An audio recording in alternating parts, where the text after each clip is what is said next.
Today, we become legends.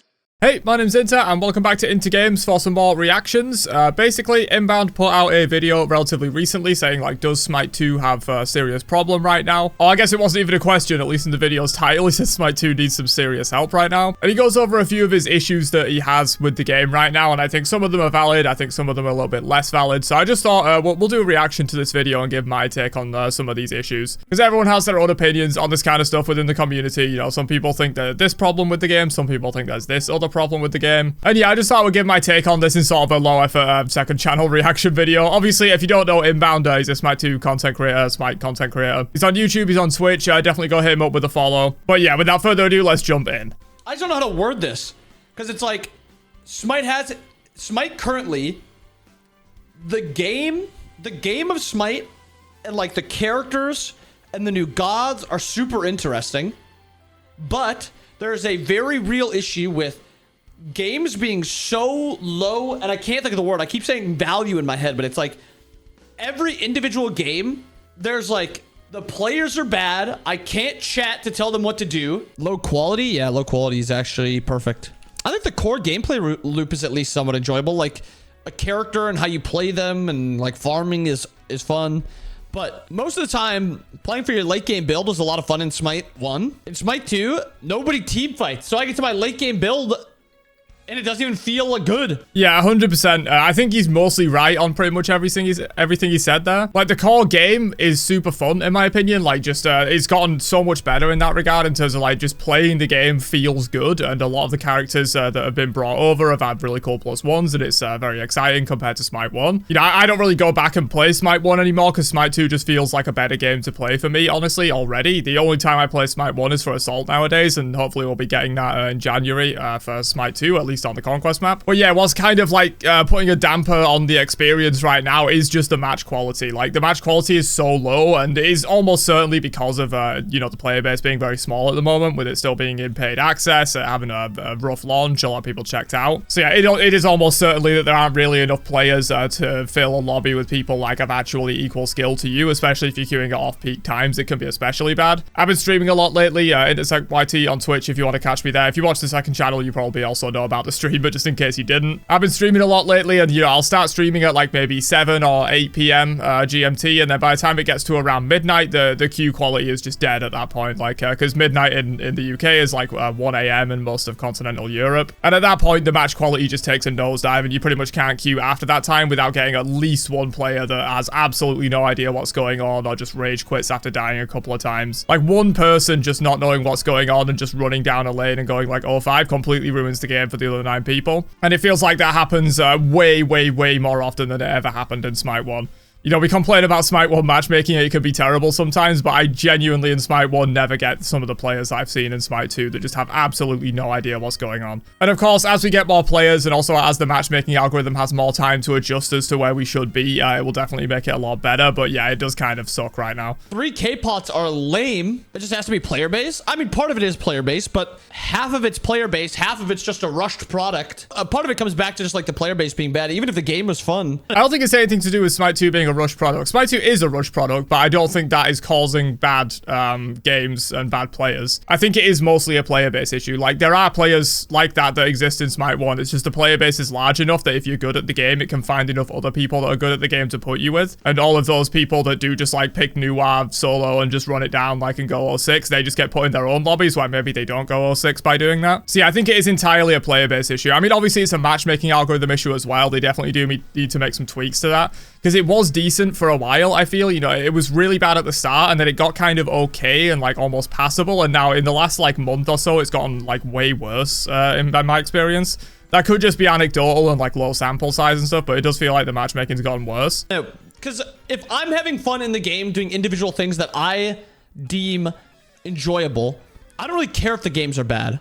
But like Last game's not enjoyable. I'm getting permacamped. My team is just stupid. The game before that, my 1v1 with the Cuckoo was fun. My 2v2 was fun. And then we started team fighting. And then I got to my 3k pot. And then I'm just sitting there doing nothing. But again, this has nothing to do. I will agree on like there's nothing to do in the late game. I had a game that went like 53 minutes on stream last night. I bought both 3k pots and I still had like 8k gold in hand at the end of the game. Like there definitely does need to be more there. You know, you either don't make the 3k pots permanent, but honestly, I'm kind of fine with the 3k pots being permanent. But then again, I was about to say, you know, add more interesting 3k pots, add 500 pots and stuff. And if the 3k pots are permanent, maybe you don't want them still being permanent. If you add like, you know, 3k prot pot and 3k max health pot and stuff, because then everyone's just going to have everything by the late game. And especially with the 3k defense pot giving prots, you know, all squishies having that in the late game is going to be kind of sad. So yeah, maybe you do go away from the permanent 3k pots, but then you add in like 3k defense pot, 3k health pot, maybe even like 3k attack speed pot or something like that. Just add them in to be more interesting so you have a bit more variety. At the moment, I think it probably will be relatively easy to just code in a few extra 3k pots. I don't think that would take too much time. And so that could be a nice way to kind of solve the late game issue of like you just run out of things to spend your money on essentially after about 30 minutes. With casuals, this is like the game in general, because even when I was playing ranked, the games were terrible. I actually think the ranked games were worse because I was sitting in queue for longer. Yeah, ranked games don't make a difference. Ranked games absolutely don't make a difference. It's bad in both. Idea going into the game, this all sounds fun to me. And now that I played 3 games, I'm like, this sucks. Which is kill Smite 1. Somebody tweeted that on Reddit and said, Smite 2 killed Smite 1. And they're both killing each other. What's the relationship in nature where it's negative for both of them, but they do it anyway? But I mean, yeah, it's basically like... Yeah, it's a little bit like parasitic, I guess, is the word you're looking for. You know, like both parties are kind of suffering from it. Actually, I guess not parasitic, because then the parasite is winning. But yeah, there is a word for it. I can't think of it either. But yeah, it does feel like, you know, Smite 1 is getting like no updates. It's going to kind of die because Smite 2 is taking all the attention. But then Smite 1 holding the amount of players that it has and people not moving over is also like kind of hurting Smite 2. But I do think that will get solved eventually. You know, by the time Smite 2 goes free to play, you don't have to pay for it. As we get more and more gods in and people get their mains moved over, they will probably move over from Smite 1. And I do think when they try the game, they'll realize it is good. In my opinion, like the core way the game plays, playing a match of Smite 2 already feels better than Smite 1 in my opinion.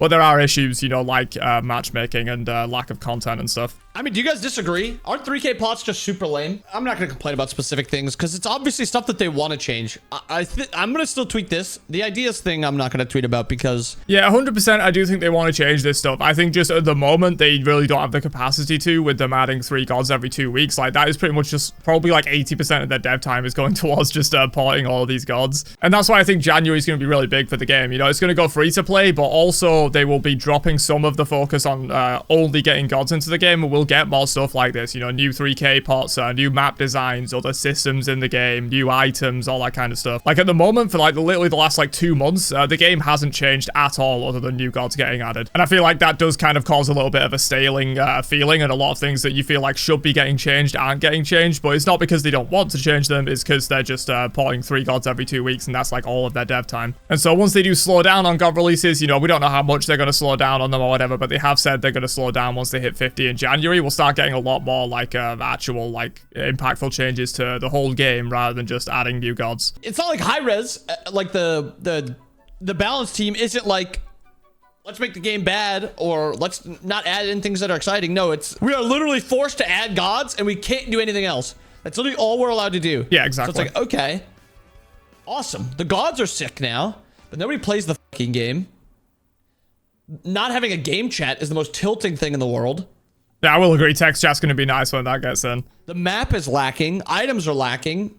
Late game is lacking. I also think Fire Giant needs to be stronger. Like, I do think you should be able to lose with Fire Giant, but right now you get Fire Giant, it feels like, oh, I'm slightly stronger. I don't have a Minnesota accent. There's no... Yeah, it does kind of feel like FG is a little unimpactful, especially compared to Smite 1. I assume it does still remove backdoor prots and stuff, but it does feel like games drag out a lot, because when you get a Fire Giant and you try and siege, it's just very easy to kind of camp Phoenix, and FG doesn't really do enough for you. Gold Fury is lame.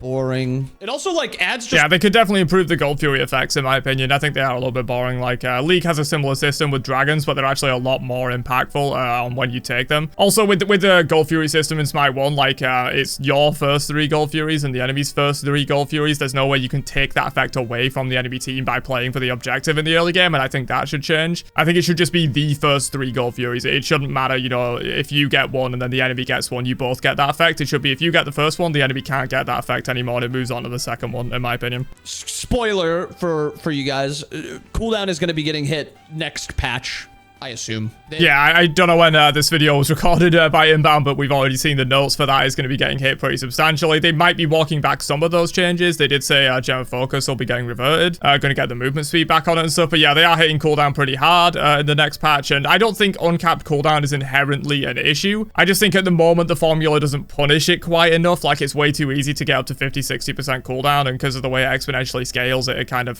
gets a little bit insane. But I think it's workable. I don't think uncapped cooldown is inherently going to like cause massive problems. Big issue. It's been explained, complained, beaten to death in the Discord. So cooldown will be getting nerfed, so I'm not going to add that in here. But you're not wrong. That's like the item tree in general. Items / starters need more work. Maybe, what if they got rid of... Okay, I'm just spitballing. Just hear me out. I'm just spitballing. They changed starters from being passives to making starters actives, and then they got rid of your first relic, or they got rid of your relic.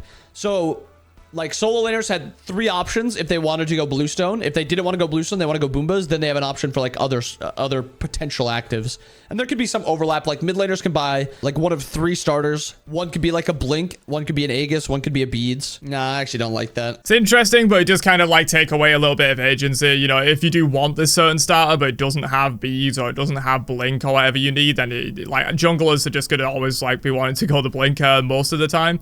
Not all the time, but most of the time, and so that would limit your starter options. You know, for example, if Bumba's Hammer had Blink, but Bumba's Spear didn't have Blink, then you just would almost never want to go Bumba Spear. I don't think that's a great idea, especially in terms of replacing their relics, but in terms of active starter items, I think that is a pretty decent idea. I think Predecessor does this. Like, your starter item is your only active item, I believe, in that game. I don't think regular items have actives, it's only your starter, which I do think is interesting as well. You know, I think active items should be in the game in general, in terms of just generic active items, but I think, you know, maybe if they do branching starter upgrades, they could do like bluestone branches into brooch, redstone, and a new one, and then maybe like redstone has an active effect, and then bluestone and the other one are like passive, so you have 2 passive and 1 active. It'll be a lot of work, and of course they aren't working on this stuff at the moment, or at least not on the forefront. They're adding gods and stuff like that, but that could be a cool idea. Because I like the idea of having... I just think there's too many fucking relics in the game. Why do we need 5 relics? We don't. Phantom Shell should just be inactive. Sunder should just be inactive. Who would have thought? There should just be 1 relic and it should be blink. Or maybe beads. Yeah, I don't fully agree in terms of the fact that, like, there's too many relics in the game. I think it's actually good to have quite a few options, and some relics just don't work as active items, in my opinion. Like, for example, if you remove beads from the game, yes, there's a beads active, but then squishies are going to go to beads active, and it has tank stats, and that's going to destroy the game. If every single squishy is going a tank item first just to get beads, it's just going to feel horrible. So you kind of need that as a relic and not as an active item, just because the stats are going to be super weird. And, you know, if they remove blink from the game and put it on an active item, every single jungle is just going to rush that same active item. I mean, obviously Blink was an active item at one point, and it had tank stats, and it felt super weird because junglers were just rushing a tank item just so that they could get Blink. Like, I think some of these effects, especially Beads, Blink, Aegis, you know, maybe Shell and Sunder, I think, could go on active items because they're not something that every role is going to want, like, all of the time. You know, Shell supports are probably going to want that stuff, but they could, like, pick and choose. But yeah, I think especially Beads, Blink, Aegis, like, those are just so essential that if you put them on an item, it just homogenizes builds and also makes it, you know, for example, because Beads has tank stats on it, you would end up with like squishies building, you know, if Beads and Aegis were active items and they were both tank items for whatever reason, you would just end up with squishies building 2 tank items and it'd feel really terrible. I guess what you could do is make, you know, different iterations of it. So like there's a spear or something for damage dealers that has strength and cooldown and comes with beads. And then there's also the regular talisman of purification that's AoE beads. You could do that. It would clutter up the game with like a lot of different items because you'd have to put like beads, Aegis, and blink, or at least beads and blink on like multiple different items so that every role could have access to them. But then at that point, why is it an active item? Like, if you're just going to build the spear beads on mid laners, and then you're going to build the hammer beads on solo laners, and then you're going to build the support beads on supports, you know, why is it not just a relic at that point? I don't think it's really a good idea to, like, remove a lot of these relics and put them on actives. I think it could work with Shell and Sunder, but I think Beads, Blink, and Aegis at the very least do need to stay as relics. I think it's actually better done that way. Some effects are just too powerful to throw onto an active item. I don't really care. I hate this. I hate that this isn't becoming a conversation. Smite 2 would be better off with Smite 1's relic system. I hate that. If I have to play Smite 2 and have Beads Aegis in the game again, I might go insane. I think the point Mike is making, it feels like an in-between, 1 foot in the door, 1 foot out. I guess I 100%. That is, I don't know if that is PBM's point. I didn't read this whole thread when he originally posted it. But yeah, it does feel like it's kind of a weird middle ground at the moment where like one relic isn't enough to deal with everything that's coming over from Smite 1 because they haven't made appropriate changes to balance things for the one relic system. Like Poseidon came over with a 90-second ult, Thor came over with a 90-second ult. Like a lot of these things probably do need to either go up in cooldown or go down in power somehow if they're gonna go with the one relic system, but they're not really doing that at the moment. They're bringing them over identically to Smite 1, and Smite 1 has been balanced around everyone having Beads Aegis all the time. And so when you end up with some of these like backline killer style gods like Poseidon and Thor, when they come over, it just ends up being like really oppressive. Whereas if they actually brought them over with significant changes and made it so that they were balanced for the one relic system, it wouldn't be a problem. So like for me, I think the one relic system can work, but they need to make those kind of changes, you know. Otherwise, the simplest option is just go back to 2 relics, but then you just kind of end up in the same spot of Smite 1 where like Beads Aegis is a pain in the ass to play against. So yeah, I think it can work, but they do need to actually make changes to gods that are going to be problems with the one relic system, and they're not doing that at the moment. So that's why there's a lot of like hatred towards the one relic system. get what you're saying now, Rock. I just think the idea of giving characters +1s and then also giving them double relics is just so bad. Alma ult. Oh, I forgot they nerfed this. I thought it was still when they added her in, it was 90 down to 70. So it's now 110 down to 90. But like 90 seconds should not be the base cooldown of ultimates. This character with this ult. Okay, so that was put up to 110. What's this one at right now? It's certain as ass, but I'm still looking. I don't care. 90. Yeah, like this is exactly what I was saying. Like, you know, Cern ult being on 90, Poseidon ult being on 90 when he initially launched. Like some of these abilities, they either need to go up in cooldown or go down in effect somehow. If you're going to stick with the one relic system, because they were balanced around the 2 relic system. And if you just bring them over identically to what they were like in a 2 relic system where they were balanced, and I mean, even some of these abilities weren't balanced in the 2 relic system. You know, Poseidon's ult has always been like a top 10, top 15 ult in the game. And that's in a 2 relic system. So when you bring everything down to a 1 relic system, it just becomes even better. You've got to either increase the cooldown or like, I don't know, decrease the knock-up height, for example, on Poseidon's ult or something. Should be like 140 seconds base. Like a lot of the ults are really impactful and really solid, but why is this ult one of the only fucking long cooldown ultimates? My point is that is less that the CC is good and more that's already baked into the DNA of Smite and gods. Maybe it should have never been, but it's already there. Why does that matter? Smite 2 is supposed to be an entirely new game. Yeah, 100%. You don't need to piggyback off of Smite 1 concepts and ideas. Yeah, it's going to be an entirely new game, and like they need to, you know, make these important changes. Like if they're going to do these changes, like going to a 1 relic system and adding in active items, these radical changes, they can't just keep the fundamental base of like all of the gods cooldowns and damage numbers and CC all the same. It's just not going to work. They need to make changes to that as well if they're going to go to these new systems. I should be casting my kit 4+ times to win. I mean, I don't disagree, but they just did the 15% extra scaling, which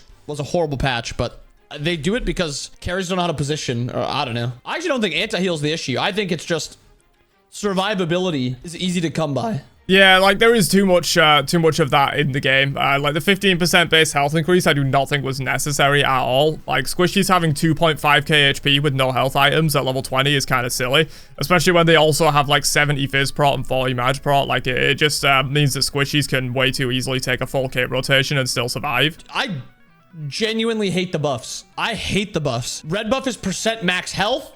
What the f? Speed buff is broken again. Purple buff is broken again. Free attack speed, free strength, free intelligence. Blue buff is f***ing useless. Like, oh. Okay. Blue buff is so boring and annoying. In solo lane, solo laners don't even think about how they use their abilities. It's just, my ability's up, let's f***ing cast it. It's Honestly, that's like every single role though. Like it's more prevalent in solo because you have totem and you have blue buff giving you free mana. But yeah, honestly, I mean, as he says in the Google Doc here, like mana is a fixed stat. That's just true in every single role. You know, maybe outside of the super early game where you might not necessarily want to cast stuff immediately off cooldown, you just cast stuff off cooldown and Smite. Honestly, a lot of the time, at least in the laning phase anyway, just to get out more damage and more CC and stuff. Obviously, in team fights, you're waiting for the right moment. You don't want to burn a 10-second cooldown and then not have it when you need it. But yeah, it's never that you're like not using an ability because you want to conserve mana. It's only that you're not using an ability because you want to conserve the cooldown and have it up when you need it. I'll be honest, I don't think there's a single buff I like. Maybe purple's fine. Also, I don't know if you guys know this. Applies magical poison damage equal to 10% of the enemy's max health over 3 seconds. Each tick heals you for 10 health. Yeah, red buff's broken, dude. Red buff's been broken since the game launched, honestly. I don't know how it hasn't been nerfed yet. 10% of... What? My ability, which hits for 50 damage right now, like it's like having another bluestone in the game. No, the healing is just like why? And then purple buff. Oh, it's lifesteal. It's not even attack speed. I don't know why I thought it was attack speed. But I mean, sure, I guess it's fine. But this is basically just red buff from from Smite 1. Blue buff, yeah, pretty much. mana regen, and more ability spamming. So I can spam my abilities more, run out of mana less. Oh, and then don't even get me started on Pathfinder. Movement speed. And then, okay, I mean, this one's just the movement speed that's a problem, but the rest of it's kind of whatever. I actually think the one that you slay a monster is pretty cool, but yellow's the most meh? I don't even think that's true. I think purple buff's probably the most meh. Yeah, nah, speed's always OP, dude. Just getting 15% straight up movement speed. Like, movement speed is also less available in Smite 2. They removed it as a base stat from items. You only get it from passives now. Having 15% free movement speed, it just means the jungler can always chase you out, you know, all of the things equal. Nah, speed buff's insane. Like, I think red buff is probably slightly better than speed. The max health damage is just kind of nuts, but then it's definitely speed after that, and then like blue and then purple. But yeah, in terms of the general thoughts on like the buffs, I do think they could be a lot better. He said he didn't like the Infamy system as well. I do like the Infamy system. I think it's good, and I think there's a lot of potential there. You know, if you make the upgrades more interesting, make them so like getting one of the upgrades on your buff is actually like super impactful. Whereas at the moment, all it does is just make the buff better. It doesn't really do anything extra. And a lot of the effects are kind of boring on the buffs as well. I don't want 50 characters. I want a good game. I mean, okay. I agree, but I would rather have 50 characters than 28 characters going into January. Or sorry, 31 characters going into January and have an okayly balanced game. And okay stuff to do. Yeah, the thing is, like, I feel like a lot of more experienced, more like dedicated Smite players, which is probably, you know, people like me at Inbound, people that watch me at Inbound, you know, you're more dedicated in the community, you're watching videos, you're watching Twitch streams. Like, those kind of players, they generally play like a wide variety of gods, and so like it's not as big of a deal if there's less gods in the game, because there will be some gods you enjoy even if there's only 20 gods in the game, you know, because people play a wide variety when they're that interested in the game. But the thing is, a lot of people only play a handful of gods, and so I think getting the gods in general for the health of the game, it will bring more people back in than, you know, a big conquest map change or whatever. They're not going to care about that if their favorite god isn't in there. Like, it is just really important to get those gods in, at least at the moment. The back camps, leveling up your own camp, was so much cooler. So much cooler than the current iteration. I was talking about the mask system. Honestly, I think the mask system could come back as like an additional thing, but I don't have a problem with Infamy. I don't really see the major like criticism of Infamy. I think it's kind of cool. I think they could do more with it. I think at the moment it is just a little bit like you never pay any attention to it. But like there is stuff you can do with Infamy, you know, taking your buff on cooldown whenever it's up, invading enemy buffs to get level ups on yours, doing the rotating different kinds of buff camps to specifically level up a certain buff. You know, if you get the speed one early game, you take your speed and you take the rotating speed, and your next speed spawn is level 2. But the problem is like your next speed spawn being level 2 and theirs being level 1 has 0 impact on the game because it doesn't really change too much when they level up. But if they change more stuff like that, you know, you got an extra effect or something at level 2, you know, you could actually make plays around that. But yeah, at the moment it is very much like you don't pay any attention to Infamy. You just see the number go up over the course of the match and you see the effect get ever so slightly stronger. I think they could do more with it, but I don't have an inherent problem with the Infamy system. But yeah, I also like the mask system. You know, if they replaced Infamy with masks, I wouldn't really complain. If they added masks on top of Infamy, I wouldn't really complain. If they never added masks, I probably won't complain too much either. I did really like the masks. I think they were probably overall better than the way Infamy is currently done. But also, I I think there's a lot of potential with the Infamy system that they could do.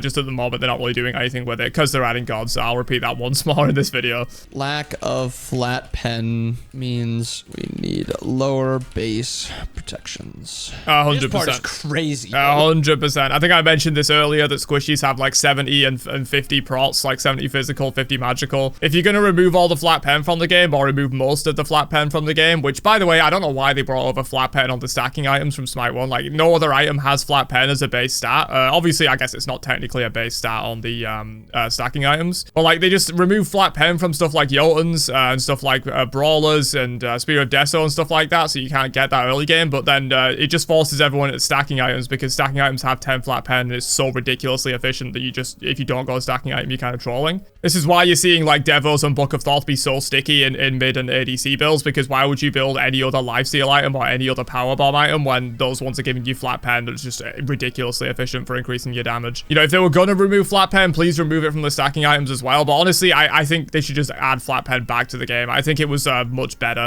in terms of like the early game like power curve. Like I think with the removal of it, they're just trying to fix a problem that was never there. I would just rather see them add flat pen back to the game, but if they're not going to add flat pen back to the game, then they should remove it from the stacking items and reduce base prots on squishies. Oh well, base prots on everyone obviously, but it impacts squishies way more because their base prots is like all their prots compared to tanks that get a lot from items. Let's keep in mind, there are no flat pen outside of Devs and Book. There's no way to get your flat pen up. There is a way to reduce the enemy's protections with the Oathsworn sword, but outside of that, no other way to do that. Why am I sitting at 74 physical protections? 100%. 74? I basically did an ob shard just to try to kill one squishy. Yeah, 74 is like a ridiculous amount of mitigation. 100 prots is 50% mitigation, so 74 is probably like 40% mitigation. Maybe a tiny bit less than that. Like, that is just insane, you know? You get hit for 1,000 damage and you just mitigate 400 of that as a squishy. It's kind of insane. And also the fact that he sat 2.5k base HP on a squishy with no items is kind of silly as well. Like, this should be closer to 2k HP, and these prots should be closer to like, you know, 40 fizz prots and like 30 magical prots or something, if they're not going to have flat pen in the game. If they add flat pen back, you can't really have someone sitting at like 40 magical prots, because then if you build like 2 flat pen items, if they have 15 each, you're almost doing true damage. It'd be too powerful. But these base prot numbers that they had in Smite 1 are like designed around flat pen, which brings you back to that same issue of like, you know, the one relic system and them not bringing things over and balancing them for the one relic system. Flat pen's kind of the same thing. You know, they brought these gods over, but they've not balanced their base protections based on the fact that they've removed flat pen. They just make these big sweeping changes and they don't think about like how they're going to balance that for everything else that's coming into the game. And I feel like that's what's causing a lot of the problems. You know, it's not necessarily that removing flat pen is like the major issue, although I do think the game was better with it. And it's not necessarily that going to one relic is the major issue. It's just that they're not making the appropriate changes to balance around this kind of stuff. They're just making the change and then like porting everything as is, and that's not going to work. But yeah, anyway, that's about the end of the video. That's pretty much all I wanted to talk about and react to with this video. So yeah, I think some of the points raised here were good. Some of the points raised here I don't agree with so much, you know, especially like the Infamy system not being very good. I think the Infamy system is good and has a lot of potential, but I do think maps are pretty cool as well. But yeah, I just thought it was an interesting video from Inbound talking about some of the issues that the game currently has. Matchmaking is the biggest one that I 100% agree on, you know, but I do think that will improve, you know, as the matchmaking algorithm gets to adjust more and as more players come in and stuff like that. And, you know, a lot of these things that he's suggesting for the game, you know, like 3k pots and making these item changes, better map and all that kind of stuff, that probably is being worked on and will get worked on a lot more once we hit 50 gods. It's just at the moment we're kind of in a limbo where the only thing that's changing in the game is adding gods. But after January, once they hit 50 gods and slow those down, a lot of these other aspects of the game will get more attention. I think they will get a lot better. But yeah, that's about it. Hopefully you guys enjoyed my reaction to this. Definitely leave your own thoughts down below, get a bit of a discussion side. I'll be reading all the comments on this one, and I'll catch you guys for another one later on. Have a great day, and peace out, you nerds.